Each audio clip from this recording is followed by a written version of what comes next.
Friends, I am Arnav. आज मैं आपको कुछ अमेजिंग फैक्ट्स बताने जा रहा हूँ।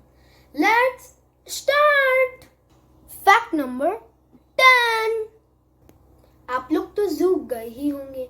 आप लोगों ने जू में कई तरह के एनिमल्स देखे होंगे, जैसे जिराफ, एलिफेंट, जेब्रा, पांडा। आपने जब पांडा देखा होगा तो आपने देखा होगा वो लार्ज और फ्लफी और उसके ऊपर वाइट और ब्लैक फर्स होते होंगे।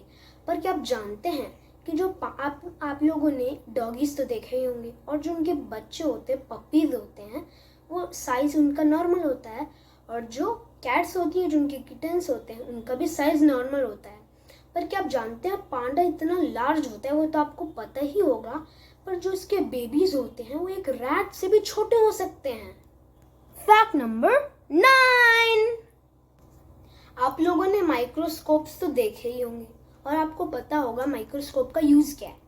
माइक्रोस्कोप का यूज है कि किसी पिक्चर या किसी चीज को जूम करके हम लोग देख सकें।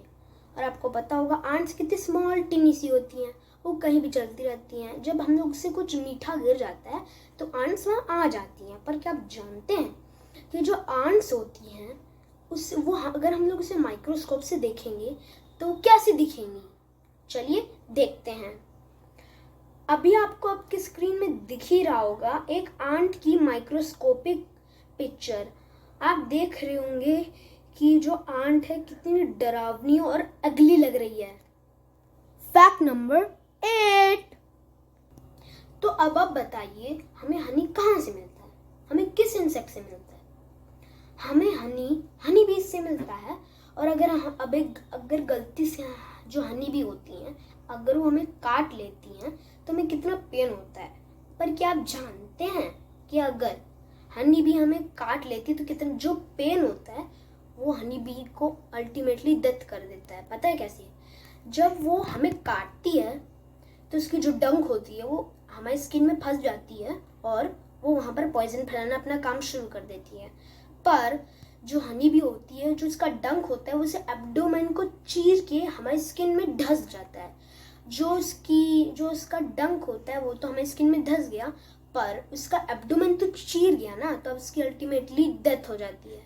Fact number 7। आपको पता ही होगा एक ट्री में कितनी सारी लीव्स होती हैं। वो लोग हम एक एवरेज साइज के ट्री की लीव्स को काउंट नहीं कर सकते। उन लीव्स में कुछ स्टोमेटा होते हैं जो हमें ऑक्सीजन लेते हैं और खुद कार्बन डाइऑक्साइड लेते हैं।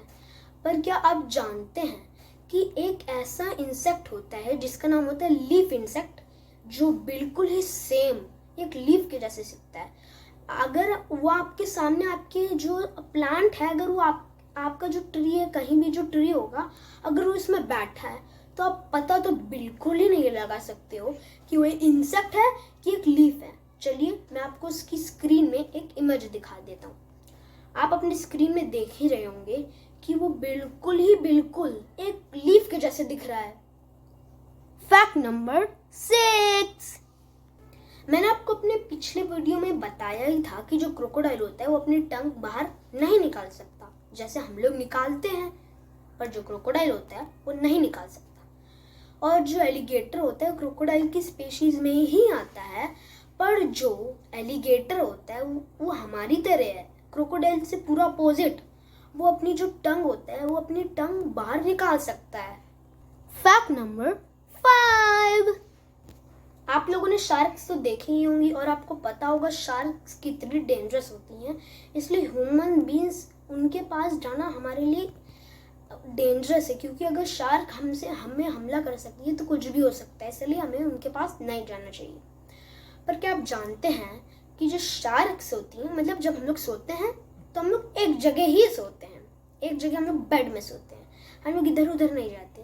पर क्या आपको पता है ये जो शार्क्स के साथ पूरा अपोजिट है, उनके साथ ये काम नहीं करता कि एक ही जगह सोएं। वो जब सोती हैं या रेस्ट करती हैं तो वो चलती, मतलब अगर वो पहले बहुत तेजी से चलती हैं और फिर जब वो सोने वाली होती हैं तो धीरे धीरे पूरी रात भर चलती रहती हैं। Fact number 4। आप लोग तो जू गए ही होंगे, और आपने जू में कई तरह के स्नेक्स देखे होंगे, जैसे पाइथन, एनाकोंडा। पर क्या आप जानते हैं कि जो स्नेक्स होते हैं आप लोगों ने नोटिस किया होगा, जब हम लोग अपनी आईज बंद करके स्लीप या रेस्ट करते हैं, या हम लोग जब ब्लिंक करते हैं तो जो हमारी आईलिड्स होती हैं वो अपने आप बंद हो जाती हैं। पर क्या आप जानते हैं हमारे पास आईलिड्स होती हैं इसलिए हम ब्लिंक, रेस्ट, स्लीप कर सकते हैं। पर जो स्नेक होता है उसके पास आईलिड्स होती ही नहीं। आपने नोटिस किया होगा कि उसके पास आईलिड्स होती ही नहीं है, तो वो हमारी तरह आप ब्लिंक भी नहीं कर सकता अपनी आईज। फैक्ट नंबर 3, आपको पता ही होगा जो लायन होता है वो किंग ऑफ द जंगल होता है, और इसके साथ साथ उसकी एक मेन भी होती है। और जो टाइगर होता है वो इंडिया का नेशनल एनिमल है।